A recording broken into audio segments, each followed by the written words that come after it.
In today's video, I'll be showing you how to make my favorite lasagna with homemade lasagna sheets. Let's run through the ingredients. We have red wine, garlic, basil, onion, parsley, and beef mince. The rest of the ingredients I will show you as we go along. We start by heating 2 tablespoons of oil. Then we're going to add our diced onion. Fry it for 5 minutes until it just starts turning brown. Then we add in our garlic. So we don't want our onions to burn, we just want to soften them. So the reason that everything was in the plate was for the presentation, for the video, but you don't have to put it all in the same dish. Then we're just now frying our onions for 5 minutes.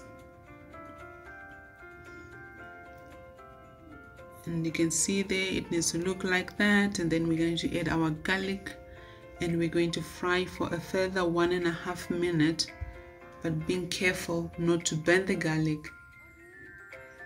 So you just eyeball it.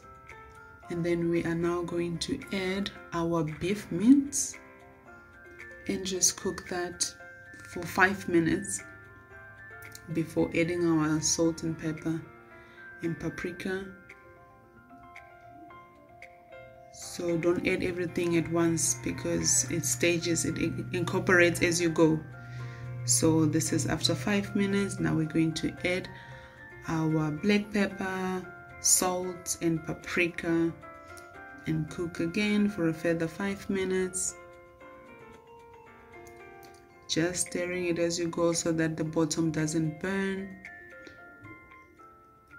Yep, it should look something like this before adding our tomato paste. My assistant or my sous chef was busy passing me the things because she wants to be right there when I'm cooking. So sorry if you see my hand keep coming in front of the camera, but just stir that before we add our tomato puree. And we mix that. Everything gets incorporated step by step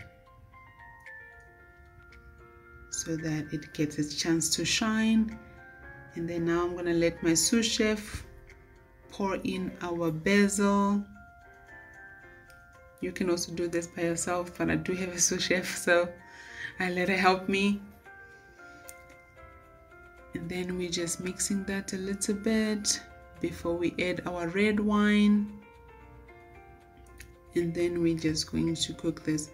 You don't have to put the red wine. I just love the flavor of it. That's why I do so. And then we're gonna add lastly our sugar, just for the acidity, to break down the acidity of both the tomatoes. Otherwise it's got a bit of a bitter taste if you don't add sugar. Then we're gonna cover and simmer on low heat for 30 minutes. This is what it should look like after 30 minutes on low heat, and it is ready for our lasagna. So while we were doing this, while it was simmering, I was busy making my lasagna sheets. It's just 2 ingredients. You need 2 cups of flour and you need 4 eggs. This was the first time that I was making my lasagna sheets, but it went well. So now we just put our eggs in. Also, the best part is that you can make this recipe by hand. You can knead it by hand, but you need plenty flour because it sticks to your hands. So you can also roll it with a rolling pin if you don't have the pasta machine. I recently bought one because I've become adventurous with wanting to make my own stuff at home. This is what it will look like after kneading it for 10 minutes. So just flour and eggs, that's it. You can also add salt if you like, but I was putting it in the lasagna so I didn't feel the need to do so. Now I'm just kneading it together before I cover it.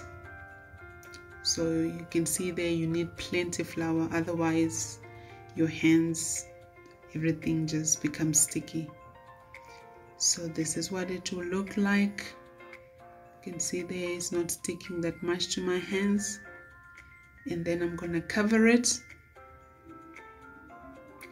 with a towel for an hour just to relax the gluten, and then we can start our rolling and everything. This is what it looks like after an hour. I'm just going to now flatten it, and then I'm going to cut it into 4, which will make it easier for me to put it in the pasta machine. So there's adjustments from 1 to 7. So we start with 7 because 7 is wider and it will fit this one. And then as you go, you lower it and lower it until you get to your desired size. So my desired size for the lasagna was 3. So I started here now by 7. So I fold it 5 times. So like that, I put it, and then I do 2, 3, 4, 5. After 5, I reduce it to 6, and then I do it 1 time, and then I reduce it to 5, 1 time, 4, 1 time, and the last one is 3. That's what it looks like.